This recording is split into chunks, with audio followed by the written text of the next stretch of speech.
नमस्कार प्रणाम, आप सभी का स्वागत है आपके अपने YouTube चैनल MKLCC ग्रुप पर। तो चलिए, रात के 8 बज गए हैं और रात्रि 8 बजे से हम लोग मैट्रिक परीक्षा के लिए लाइव क्लास देखते हैं। तो पिछले दिनों की तरह आज भी हम लोग मैट्रिक परीक्षा के लिए लाइव क्लास स्टार्ट करते हैं क्योंकि 8 बज गई है। चलिए, आज का क्लास हम लोग गणित से देखने वाले हैं और आज का क्लास गणित का सेकंड क्लास होने वाला है। और इसमें हम लोग पिछले दिनों की तरह आज भी 15 महत्वपूर्ण प्रश्न लेंगे, जिसमें पूरे चैप्टर गणित के पूरे चैप्टर से महत्वपूर्ण ऑब्जेक्टिव प्रश्न रहेंगे। जो भी प्रश्न आप लोग देखेंगे वे सभी के सभी प्रश्न आपके बोर्ड परीक्षा में रहने वाले हैं, इसलिए आप लोग अंत तक जरूर जुड़ें और पूरे जोश जुनून से इस लाइव क्लास का आनंद उठाएं। और जिस भी प्रश्न का उत्तर आपको मालूम हो उसका आंसर आप लोग लाइव चैट में जरूर दें। तो चलिए क्लास को स्टार्ट करते हैं। इससे पहले जो भी स्टूडेंट्स अभी तक इस वीडियो को शेयर नहीं किए हैं तो वीडियो को शेयर कर दें, ताकि इस लाइव क्लास में अधिक से अधिक संख्या में स्टूडेंट्स जुड़ सकें और पूरे जोश जुनून से आज का क्लास का आनंद उठाएं। चलिए क्लास को स्टार्ट करते हैं क्वेश्चन 1 से। क्वेश्चन 1 आप लोग के सामने बहुत ही आसान है और यह क्वेश्चन बार बार पूछे जाते हैं। बिल्कुल ही आसान है मगर एग्जाम में कंफ्यूजन करता है आसान सा ही सवाल, इसलिए हम लोग एग्जाम की तरह बोर्ड एग्जाम की तरह ही प्रश्नों का प्रैक्टिस करेंगे। तो सबसे पहला प्रश्न आप लोग के सामने है, निम्न में से कौन वृत्त का क्षेत्रफल का सूत्र है? निम्न में से कौन वृत्त के क्षेत्रफल का सूत्र है? तो सभी लोग जानते हैं वृत्त के क्षेत्रफल का सूत्र क्या होता है, पाई आर स्क्वायर। वृत्त के क्षेत्रफल का क्या सूत्र होता है? पाई आर स्क्वायर। बिल्कुल ही सही जवाब ऑप्शन सी इस प्रश्न का राइट आंसर होगा। ऑप्शन सी इस प्रश्न का राइट आंसर होगा। नेक्स्ट क्वेश्चन की ओर चलते हैं, क्वेश्चन नंबर 2। बिल्कुल ही आसान सा सवाल है। इस प्रश्न को हल करने के लिए बहुत ही शानदार ट्रिक आप लोग को बताने जा रहे हैं। अगर आपको त्रिभुज, वृत्त ये सभी में क्वेश्चन दे और कह दे कि त्रिज्या का अनुपात, भुजाओं का अनुपात, लंबाइयों का अनुपात इस तरह से है और क्षेत्रफल क्षेत्रफल का अनुपात पूछे, तो आपको ज्यादा कुछ नहीं करना है। त्रिज्याओं के अनुपात को क्या कर देना है? स्क्वायर निकालना है। भुजाओं के अनुपात को क्या कर देना है? स्क्वायर निकाल देना है। कब स्क्वायर करेंगे? जब आपको क्षेत्रफल पूछे। जब आपको क्षेत्रफल पूछे तो कुछ नहीं करना है, जो त्रिज्या दे या भुजा दे उसके अनुपात को क्या करेंगे? स्क्वायर करेंगे। तो यहां पर जैसा कि आप लोग देख रहे हैं त्रिज्या का अनुपात कितना है, तो त्रिज्या का अनुपात 3:4 है। 3:4 है, तो इसका हम स्क्वायर निकालेंगे तो कितना हो जाएगा? 9 और 4 का स्क्वायर निकालेंगे तो 16।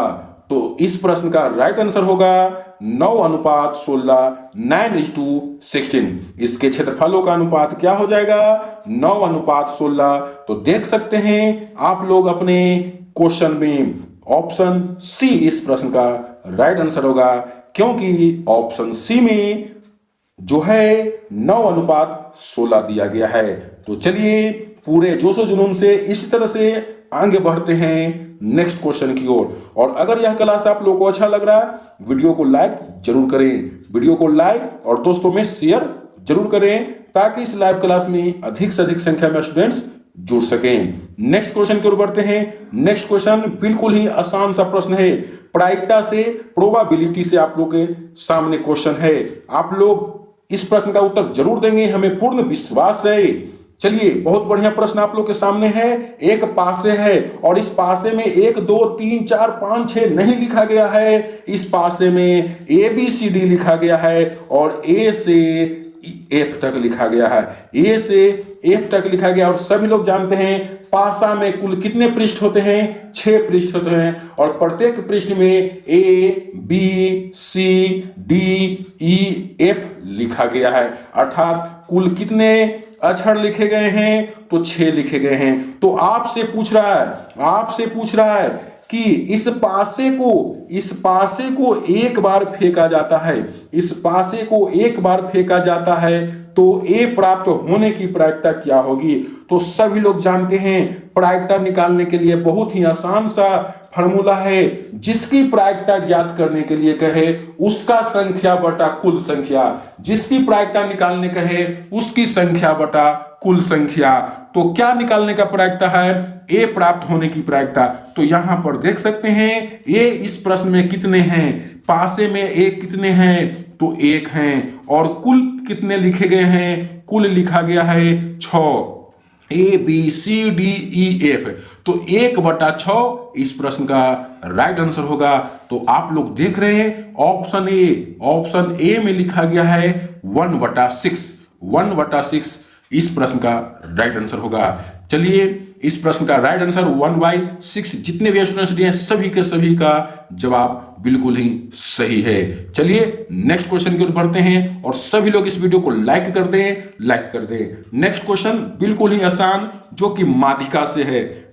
माध्यिका से आप लोग को प्रश्न पूछा गया है और आप लोग जानते हैं कि माध्यिका को ए से सूचित किया जाता है, माध्यिका को एम से सूचित किया जाता है और बहुलक को एमओ से सूचित किया जाता है। उसी प्रकार माध्य को ए से सूचित किया जाता है। तो यहां आपसे माध्यिका पूछ रहा है, क्या पूछ रहा है बाबू, माध्यिका पूछ रहा है। तो माध्यिका के लिए सबसे पहले अगर आंकड़ा दिया हो और माध्यिका निकालने के लिए कहे, तो क्या करते हैं, उसको सबसे पहले उसको सजाते हैं, उसको क्या करते हैं, सजाते हैं। तो चलिए इसको सजाते हैं बढ़ते क्रम या घटते क्रम में। तो इसको सजाने के बाद कुछ इस तरह से आंकड़ा प्राप्त होंगे। तो सबसे पहले 3 प्राप्त होगा, सबसे पहले 3, उसके बाद 5, उसके बाद 7, उसके बाद 9 और उसके बाद 10 और उसके बाद 12। तो यहां पर देख सकते हैं कुल आंकड़ों की संख्या कितने हैं, कुल आंकड़ों की संख्या 6 हैं। अगर इस प्रश्न में आंकड़ों की संख्या विषम रहता, तो ज्यादा कुछ नहीं करने की जरूरत थी आप लोग को। बस जो आंकड़ा बीच में आता वही इसकी माध्यिका हो जाती, मगर यहां आप लोग के सामने जो आंकड़ा दिया है वह एक सम संख्या है। तो सम संख्या रहता है तो आप लोग जानते हैं माध्यिका निकालने का फॉर्मूला क्या होता है। तो माध्यिका निकालने का जो फॉर्मूला होता है वह होता है n/2 वां पद प्लस n/2 प्लस 1वां पद बटा में 2, क्योंकि हमको क्या निकालना है, माध्यिका। तो सभी लोग जानते हैं कि n का वैल्यू क्या है, n अर्थात पदों की संख्या, आंकड़ों की संख्या। तो यहां पर आंकड़ा कितने हैं, तो 6 हैं। तो n की जगह हम 6 रखेंगे और उसके बाद इसको 2 से भागा देंगे। उसी प्रकार से फिर 6/2 प्लस 1 करेंगे, 6/2 प्लस 1 करेंगे और इतनावा क्या होगा बाबू, पद होगा। तो इस प्रकार आप लोग जब कैलकुलेशन करेंगे और इसके बाद देख सकते हैं यहां पर 2 होगा, तो 6/2 अर्थात कितना आएगा, सभी लोग समझ रहे हैं 6/2 अर्थात क्या आएगा बाबू, तो 3 आएगा, 3वां पद। और यहां पर इसको जब कैलकुलेशन करेंगे तो 4वां पद, 3वां पद और 4वां पद को क्या करेंगे, 2 से भागा देंगे। 3वां पद और 4वां पद को क्या करेंगे, 2 से भागा देंगे। इसमें वहां पद है, वहां पद लगा हुआ है। तो चलिए आप लोग देखिए 3वां पद और 4वां पद में कौन है, 3वां पद और 4वां पद में कौन है बाबू। तो जैसा कि आप लोग देख रहे हैं 3वां पद में कौन है, 7 है, और 4वां पद में कौन है, तो 9 है। ये दोनों को जोड़ के 2 से भाग देना है। तो 7 और 9 को जोड़िए और 2 से भागा दीजिए। तो सभी लोग 7 और 9 को जोड़ेंगे और 2 से भागा देंगे तो क्या आएगा, 9 7 16/2 अर्थात 8। बिल्कुल ही सही जवाब इस प्रश्न का राइट आंसर होगा ऑप्शन ए। इस प्रश्न का राइट आंसर ऑप्शन ए। अगर आपको आंकड़ा दे रहे और माध्यिका पूछे तो सबसे पहले उससे सजाएंगे और देखेंगे कि आंकड़ों की संख्या क्या है, विषम संख्या है या सम संख्या है। विषम संख्या दिए हुए रहे तो कुछ नहीं करना है, जो आंकड़ा बीच में रहेगा वही उसका आंसर होगा। मगर अगर सम संख्या रहे तो क्या करेंगे, n/2वां पद प्लस n/2 + 1वां पद बटा में 2 करेंगे, अर्थात बीच वाले दोनों पद। शॉर्ट में अगर इसको याद रखना चाहते हैं तो शॉर्ट में याद रखना चाहते हैं तो याद रखेंगे बीच वाले दोनों पद को। देख सकते हैं बीच वाले दोनों पद कौन हो जाएगा, बीच वाले दोनों पद ये हो जाएगा बाबू। सजाने के बाद ये काम करना है, सजाने के बाद। तो चलिए आगे बढ़ते हैं नेक्स्ट क्वेश्चन की ओर। अगर भूल से आप लोग ए नहीं कर दीजिएगा, 12 और 5 को मत जोड़ दीजिएगा, क्योंकि सजाने के बाद माध्यिका हो, इसको हम लोग सबसे पहले सजाते हैं। माध्यिका के प्रश्न को सबसे पहले सजाते हैं। चलिए नेक्स्ट क्वेश्चन की ओर चलते हैं। बिल्कुल ही आसान सा प्रश्न आप लोग के सामने रखा गया है। बिंदु -8, 6 किस चतुर्थांश में स्थित है? तो इसको समझने से पहले हम हम कार्तीय तल बनाते हैं। कोई समतल सतह को सभी लोग जानते हैं, कोई समतल सतह को अगर x अक्ष और y अक्ष में विभाजित करती है, 4 भागों में विभाजित करती है x अक्ष और y अक्ष, तो उस तल को कार्तीय तल कहते हैं। और प्रत्येक भाग को क्या कहते हैं, प्रत्येक भाग को चतुर्थांश कहते हैं। तो जैसा कि आप लोग देख लिए बाबू, आप लोग के सामने एक चतुर्थांश को हम लोग दिखा रहे हैं। जैसा कि आप फर्स्ट चतुर्थांश हो जाएगा, दूसरा हो जाएगा, तीसरा होगा और चौथा होगा। तो इस प्रकार से आप लोग पढ़े होंगे क्लास में कि यह क्या है, x अक्ष है, यह क्या है, -x अक्ष है, और ऊपर वाला +y अक्ष और नीचे वाला -y अक्ष है। तो यह जो घर बन रहा है, किससे बन रहा है बाबू? तो यह जो घर बन रहा है, एक घर बन रहा है x अक्ष और एक y अक्ष से बन रहा है। तो x वाला क्या है बाबू, प्लस है, और y वाला क्या है, भी प्लस है। उसी प्रकार ये दोनों घर को देखेंगे तो इसमें एक -x है और एक +y है, तो इसमें -x और +y। उसी प्रकार से अगर हम तीसरा घर में देखते हैं तो इसमें क्या बन रहे हैं, एक ये घर है और एक ये घर है। तो सभी लोग जानते हैं, ये बात जानना जरूरी है कि जो भी हम लोग बिंदु लिखते हैं, उसका निर्देशांक लिखते हैं, उसमें सबसे पहले x का लिखते हैं। तो इसमें x क्या है बाबू, माइनस है, और y भी क्या है, माइनस है। और चतुर्थ चतुर्थांश में हम लोग देखेंगे तो चतुर्थ चतुर्थांश में x क्या है, प्लस है, और y क्या है, माइनस, अर्थात प्लस माइनस। इसको शॉर्ट में अगर याद रखेंगे तो देख सकते हैं ये दोनों क्या होगा, हम इसको कलम को चेंज करते हैं और बताने का प्रयास करते हैं। ये और ये दोनों क्या होगा, एक समान चिन्ह होगा, ये प्लस प्लस होगा और ये माइनस माइनस में होगा, अर्थात पहला चतुर्थांश में प्लस प्लस तो तीसरा में माइनस माइनस।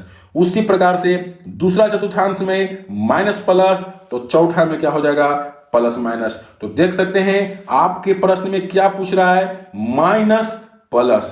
इस बिंदु में x का जो निर्देशांक है वह क्या है बाबू, माइनस है, और y का निर्देशांक क्या है, प्लस। तो ऑप्शन देख सकते हैं किस चतुर्थांश में आएगा, द्वितीय चतुर्थांश में आएगा। तो इस प्रकार कह सकते हैं इस प्रश्न का जो राइट आंसर होगा ऑप्शन बी होगा, क्योंकि द्वितीय चतुर्थांश में यह जाएगा। यह बिंदु द्वितीय चतुर्थांश, बनाने की जरूरत नहीं है, बस चिन्ह से आप पकड़ सकते हैं किस चतुर्थांश में जाएगा। तो चलिए नेक्स्ट क्वेश्चन की ओर चलते हैं। क्वेश्चन नंबर जो है देख सकते हैं वही क्वेश्चन है, नहीं सेकंड दूसरा क्वेश्चन है। अब देखिए इस दोनों में क्वेश्चन में देखिए चतुर्थांश, यहां पर आपसे प्रश्न कह रहा है चतुर्थांश। इस प्रश्न में क्या कहा है, चतुर्थांश कहा है। और नेक्स्ट क्वेश्चन में क्या कहा है बाबू, नेक्स्ट क्वेश्चन में आप लोग के सामने जो दिया है वह पाद दिया है। तो आप लोग सभी लोग जानते हैं चतुर्थांश और पाद दोनों एक ही है, चतुर्थांश और पाद दोनों एक ही हैं। तो सेम पिछले वाले क्वेश्चन की तरह है, देख सकते हैं इसमें भी माइनस प्लस है और इसमें भी माइनस प्लस है। तो इसमें समय न कमाते हुए इस प्रश्न का राइट आंसर ऑप्शन बी को करते हैं। द्वितीय पाद में माइनस और प्लस होते हैं। चलिए क्लास अच्छा लग रहा है तो वीडियो को लाइक करें। नेक्स्ट क्वेश्चन आप लोग के सामने है। 20 टिकट है जिन पर 1 से लेकर 20 तक लिखा गया है। 20 टिकट हैं जिन पर 1 से लेकर 20 तक लिखा गया है और एक टिकट को यदृच्छा निकाला जाता है, मैंने अपनी इच्छा अनुसार बिना देखे हम निकाल रहे हैं एक टिकट को। तो टिकट पर 5 के गुणज आने की क्या प्रायिकता होगी, 5 के गुणज आने की क्या प्रायिकता होगी। तो सभी लोग जानते हैं 1 से 20 तक में 5 के गुणज क्या होंगे, 1 से 20 तक में 5 के गुणज क्या होंगे। तो 5 के गुणज अर्थात 5 का पहाड़ा, 5 का पहाड़ा क्या हो जाएगा, तो 5, 10, 15 और क्या हो जाएंगे बाबू, 20 हो जाएंगे। 5 का गुणज 5, 10, 15, 20। तो आपसे पूछा जा रहा है 5 के गुणज, तो आपको पहले ही बताया गया है कि प्रायिकता निकालने के लिए जिसका प्रायिकता कहे उसकी संख्या बटा में कुल संख्या। तो 5 के गुणज कुल कितने हैं बाबू, तो 5 के गुणज कुल 4 हैं। आप लोग के सामने देख सकते हैं 1, 2, 3, 4। तो जिसकी प्रायिकता पूछे उसकी संख्या बटा में कुल संख्या, तो कुल कितना हो गया, 20 हो गया। तो 4 पचे 20 अर्थात इसकी प्रायिकता क्या होगी, 1/5। 1/5 कौन सा ऑप्शन में है, जरा देखिए क्वेश्चन को। बिल्कुल ही सही जवाब, बिल्कुल ही सही जवाब ऑप्शन बी इस प्रश्न का राइट आंसर होगा, ऑप्शन बी। चलिए नेक्स्ट क्वेश्चन की ओर चलते हैं। नेक्स्ट क्वेश्चन माध्य से नेक्स्ट क्वेश्चन कहा है, बिल्कुल ही सही जवाब आप लोग दीजिएगा। बिल्कुल ही आसान सा प्रश्न है, कह रहा है x 3, 4, 5, x 3, 4, 5 का माध्य 4 है, तो x का मान होगा। तो सभी लोग जानते हैं अगर आंकड़ा दिया हुआ रहे और माध्य पूछे, इसमें कुछ नहीं करना है, जो आंकड़ा दिया हुआ सभी को जोड़कर और जितने हैं उससे भाग दे दीजिए। तो यहाँ पर देख सकते हैं क्या क्या आंकड़ा दिया गया है। तो यहाँ पर दिया गया है x दिया गया है, 3 दिया गया है, 4 दिया गया है और 5 दिया गया है। तो इस सभी को जोड़कर जितने हैं उतना से क्या कर देंगे, भाग दे देंगे। तो कुल कितने हैं बाबू, 4 हैं, तो 4 से भाग दे देंगे और माध्य कितना दिया है, तो 4 दिया। चलिए इसको हल करते हैं। तो हल करेंगे तो जोड़ेंगे बाबू, तो क्या हो जाएगा, सभी अंक को जोड़ेंगे, x वैसा ही रह जाएगा और 5, 4, 9 और 9, 3, 12, x + 12। और जब क्रॉस मल्टीप्लिकेशन करेंगे तो ये दोनों को गुना करेंगे तो कितना हो जाएगा, 16। तो चलिए इसको हल करते हैं। x को निकालना है तो x यहां हो जाएगा बराबर 16 - 12। तो जब इसे हल करेंगे तो कितना आएगा बाबू, 4 आएगा। तो x का वैल्यू क्या हो गया, 4 हो गया। इस तरह से इसे हल करेंगे और कौन सा ऑप्शन में दिया गया है, बिल्कुल ही सही जवाब, बिल्कुल ही सही जवाब option A is the right answer. इस प्रश्न का जो सही जवाब होगा ऑप्शन ए होगा। चलिए नेक्स्ट क्वेश्चन की ओर चलते हैं। नेक्स्ट क्वेश्चन भी बहुत ही आसान सा प्रश्न है, शून्यक ज्ञात करना है, शून्यक ज्ञात करना है। इस प्रश्न का शून्यक ज्ञात करना है। शून्यक किसका ज्ञात करना है, 4 - 1/2 x² का। चलिए इसको शून्यक ज्ञात करते हैं और शून्यक ज्ञात करना अर्थात क्या, x का मान। तो चलिए इसको लिखते हैं 4 - 1/2 x²। शून्य ज्ञात करने के लिए कहा, इसलिए बराबर देकर 0। शून्य किसको कहते हैं, अगर x का बहुपद है तो x का मान निकालेंगे, y का बहुपद है तो y का मान निकालेंगे, उसी को क्या कहते हैं बाबू, तो शून्य कहते हैं। चलिए 4 को उस तरफ ले जाएंगे तो -1/2 x² बराबर -4, क्योंकि इधर प्लस है उधर हो जाएगा माइनस, माइनस से माइनस कट जाएगा तो क्या बचेगा, 1/2 x²। चलिए तो x² बराबर क्या होगा, x² बराबर क्या होगा बाबू, तो इधर से 4 और ये जो बटा में है, ये जो बटा में है ये उधर जाएगा तो क्या हो जाएगा, इनटू में हो जाएगा। अर्थात x² बराबर क्या हो गया बाबू, x² बराबर 8 हो गया, x² बराबर 8 हो गया, x² बराबर 8 हो गया। और जब 8 का वर्गमूल ज्ञात करेंगे, क्योंकि हमको x का मान निकालना है, x² का नहीं, तो जब x का मान निकालेंगे, x का मान निकालेंगे तो क्या हो जाएगा, x का मान निकालेंगे तो क्या हो जाएगा बाबू, इसलिए कह सकते हैं x बराबर √8 और प्लस माइनस के साथ, क्योंकि हम लोग द्विघात समीकरण या बहुपद पर हैं, बहुपद में चिन्ह का बहुत महत्व है। तो इसे जब हल करेंगे बाबू तो 8 का वर्गमूल निकालेंगे तो क्या आएगा, 2√2 आएगा, प्लस माइनस 2√2। 8 का जब वर्गमूल निकालेंगे तो 2√2 आएगा। तो देख सकते हैं प्लस माइनस 2√2 अर्थात एक क्या हो जाएगा प्लस में और एक हो जाएगा माइनस में। देखते हैं कौन सा ऑप्शन दिया है 2√2। चलिए देख सकते हैं ऑप्शन है, इसमें चिन्ह का कोई चर्चा नहीं है, फिर भी चलिए x का मान क्या हो गया बाबू, तो x का मान 2√2। बिल्कुल ही सही जवाब। जितने भी स्टूडेंट्स 2√2 आंसर दिए थे सभी का सही जवाब आया है। तो इस प्रश्न का राइट आंसर ऑप्शन ए है। नेक्स्ट क्वेश्चन आप लोग के सामने बहुत ही आसान सा प्रश्न पूछ रहा है, बहुत ही आसान सा प्रश्न पूछ रहा है। विविक्तर ज्ञात करने के लिए कह रहा है बाबू, विविक्तर ज्ञात करने के लिए कह रहा है। विविक्तर को सूचित किससे करते हैं, तो विविक्तर को डी से सूचित करते हैं और इसे ही विवेचक कहते हैं। सभी लोग जानते हैं कि विवेचक का फॉर्मूला क्या होता है, तो इसका फॉर्मूला होता है b² minus 4ac, b² - 4ac। तो इस प्रश्न में देख सकते हैं ABC क्या है, ABC क्या है, तो A बराबर यहाँ 1 है, B बराबर -5 है, C बराबर 4 है।